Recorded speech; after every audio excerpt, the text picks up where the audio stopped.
Hi friends, இன்றைக்கி நம்ம பார்க்க போகிறது காருண்யா, என்னோடய ஃபேவரட் பிளேஸுங்க. கடைசி வரைக்கும் பாருங்கள், நீங்கள் டேரெக்டாக வந்த மாதிரி ஃபீல் இதில் கிடைக்கும். உள்ளே என்ட்ரி சைன் பண்ணிவிட்டு போனோன்னா ரைட் சைடு பார்த்தீங்கன்னா ஒரு குட்டி ஷாப் இருந்ததுங்க. அங்கே பார்த்தீங்கன்னா ஸ்நாக்ஸ் எல்லாம் இருந்தது. நம்ம ஒரு காஃபி மட்டும் வாங்கிட்டோம். அப்புறம் பார்த்தீங்கன்னா காஃபி சூப்பராகவே இருந்ததுங்க. நல்ல செம டேஸ்ட்டுங்க. வந்தால் கண்டிப்பாக ட்ரை பண்ணுங்கள். சாப்பிட்டு முடிச்சுட்டு திரும்பி பார்த்தா நம்மளை தேடி க்யூட்டான ஒரு ஃப்ரெண்டு வந்துட்டாருங்க.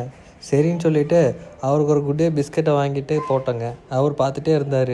சரி இந்தாடா உங்களுக்கு பாதி எனக்கு பாதின்னு சொல்லிவிட்டு ஷேர் பிரிச்சுட்டு எல்லாம் பண்ணிகிட்டு இருக்கும்போது எங்களை தேடி இன்னொரு ஃப்ரெண்டு வந்துட்டாருங்க. அப்புறம் என்ன பண்ணுறதுங்க, என்னோடய ஷேரை கொடுக்க வேண்டியதாக போச்சு. முடிச்சுட்டு உள்ளே வந்து பார்க்கும்போது ஒரு கிட்ஸ் பார்க் இருந்தது. ஸோ அந்த கிட்ஸ் பார்க் உண்மையாலுமே பியூட்டிஃபுல்லாக இருந்தது. உங்கள் வீட்டில் இருக்கிற கிட்ஸை கூட்டிகிட்டு வந்தீங்க அப்படின்னா செம்ம என்டர்டெயின்மெண்ட்டுங்க உங்களுக்கு. ஸோ குட்டீஸ், இந்த இடத்த என்ஜாய் பண்ண மறந்துடாதீங்க.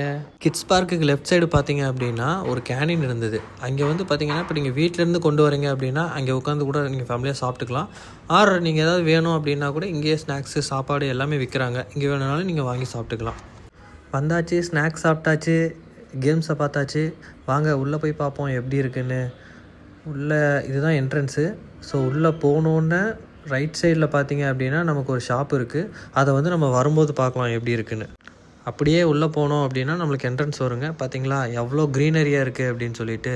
அப்புறம் அப்படியே திரும்பினா அங்கங்கே ஜீசஸோட வசனங்கள் இருந்தது. ஸோ அதெல்லாம் படிச்சுட்டு அப்படியே நம்ம எல்லா இடத்தையும் சுற்றி பார்த்துட்டு நேராக பார்த்தோம்னா ஜெபகோபுரம் தெரிஞ்சது. அப்படியே போகிறோம். அப்படியே போகும்போது லெஃப்ட் சைடு பார்த்தீங்க அப்படின்னா பெதஸ்தா குளம் இருக்குங்க.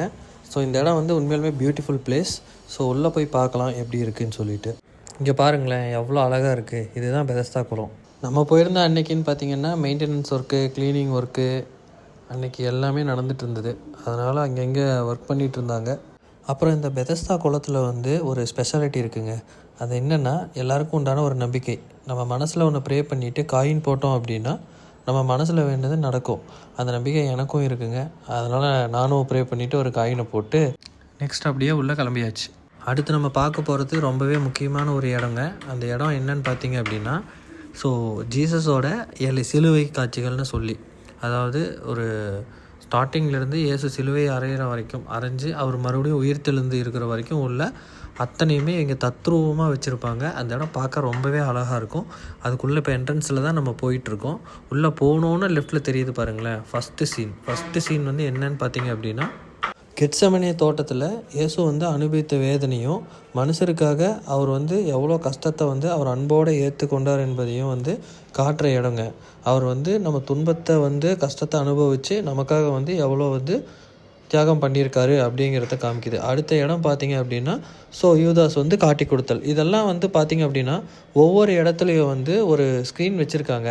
அதில் வந்து நீங்கள் ப்ளே பண்ணிவிட்டு நீங்கள் உங்களுக்கு தேவையான லாங்குவேஜ் எடுத்துகிட்டு நீங்கள் பார்த்துக்கலாம்.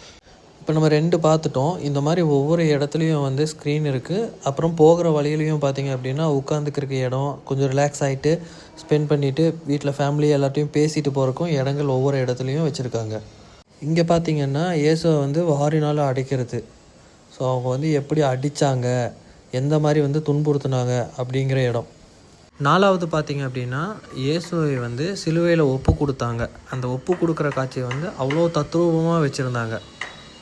இந்த இடம் பார்த்திங்க அப்படின்னா அவரை வந்து எப்படி ஒப்பு கொடுக்குறாங்க அப்படிங்கிறது தத்ரூபமாக இருந்ததுங்க. ரொம்பவே நல்லா இருந்தது. அடுத்து நம்ம 5வது பிளேஸ் நோக்கி போயிட்டுருக்கோம். போகிற இடத்துல அங்கேயும் கொஞ்சம் பார்த்திங்கன்னா உட்காந்து ரிலாக்ஸ் ஆகிறதுக்கு கொஞ்சம் இடம் இருக்குது. 5வது இடம் வந்துருச்சுங்க. 5வது இடத்துல பார்த்திங்க அப்படின்னா இயேசு வந்து சிலுவையை சுமந்து செல்லுதல், அதாவது சிலுவையை வந்து அவர் சுமந்து எப்படி எடுத்துகிட்டு போயிட்டுருக்காரு அப்படின்னு சொல்லிட்டு ஊர் மக்கள் முன்னாடி அவர் சிலுவையை சுமந்துட்டு போயிட்டுருக்காங்க. அந்த சீன் வந்து அதில் வச்சுருக்காங்க. அதுக்கப்புறம் 6வது பிளேஸ், இந்த இடத்துல வந்து ஜீசஸை வந்து சிலுவையில் அரைஞ்ச காட்சிங்க தத்ரூபமாகவே வச்சுருக்காங்க. இந்த இடத்துல இருக்கிற 7 இடத்துலையும் பார்த்திங்க அப்படின்னா ரொம்பவே தத்ரூபமாக இருக்கும். இது வந்து சிலுவையில் அரைஞ்சதுக்கப்புறம் என்ன நடந்தது அப்படின்னு சொல்லிட்டு 7வது இடத்துல நம்ம இப்போ பார்க்குறோம். பார்த்திங்களா, இந்த இடத்துல வேர்டிங்ஸோடு இருக்கும். இந்த இடத்துல வந்தாலே ரொம்ப ஒரு பாசிட்டிவ் எனர்ஜியாக இருக்கும். இது வந்து என்னென்னு பார்த்திங்கன்னா இயேசுவின் உயிர்த்தெழுதல். அவரை வந்து சிலுவையில் அரைஞ்சு 3வது நாள் வந்து அவர் கல்லறையில் உயிர் தெரிந்த இடத்த வந்து ரொம்பவே ஒரு நிஜத்தன்மையோடு இருக்குங்க. பார்த்தா அவ்வளோ நல்லாயிருக்கும். அப்புறம் உள்ளே வந்து ப்ரேயர் ஹால் ஒன்று இருக்குங்க. அந்த ப்ரேயர் ஹால்குள்ளே உள்ளே போனீங்க அப்படின்னா ஒரு சிலுவை அண்டு அந்த சுற்றியுமே வசனங்களாக இருக்குது. ரொம்ப மனசு நிறைவான ஒரு அமைதியான இடங்க இது. அப்புறம் அந்த இடத்துல பார்த்திங்கன்னா பிரார்த்தனை ஆலோசனை மையம்னு சொல்லிட்டு அங்கே வந்து ஃபாஸ்டர்ஸ் எல்லாம் இருக்காங்க. ப்ரே பண்ணணும்னா ஏதாவது நமக்கு ஜெபம் பண்ணணும் அப்படின்னா ப்ரே பண்ணுறாங்க. அப்படியே கொஞ்சம் முன்னாடி வந்தோம் அப்படின்னா இது தாங்க ஜபகோபுரம். இந்த இடம் வந்து நம்ம ஃபஸ்ட்டே பார்த்தோம் இல்லைங்களா, அதே மாதிரி அந்த இடம் தாங்க. இந்த இடத்தோட இன்சைடுங்க. அப்புறம் அங்கே கொஞ்ச நேரம் உட்காந்து அப்படியே வேடிக்கை பார்த்துட்டு எல்லா இடத்தையும் கொஞ்சம் அப்படியே நேச்சுரலாக ரசிச்சுட்டு திரும்பி கிளம்பியாச்சுங்க. இப்போ வீட்டுக்கு கிளம்பியாச்சு. எல்லாமே பார்த்தாச்சு, ஆனால் போகிறதுக்கு சுத்தமாக மனசே இல்லை. உண்மையாலுமே பியூட்டிஃபுல் பிளேஸ், சூப்பர் பிளேஸுங்க. எவ்வளோ நேரம் வேணாலும் ஸ்பெண்ட் பண்ணலாம். பை.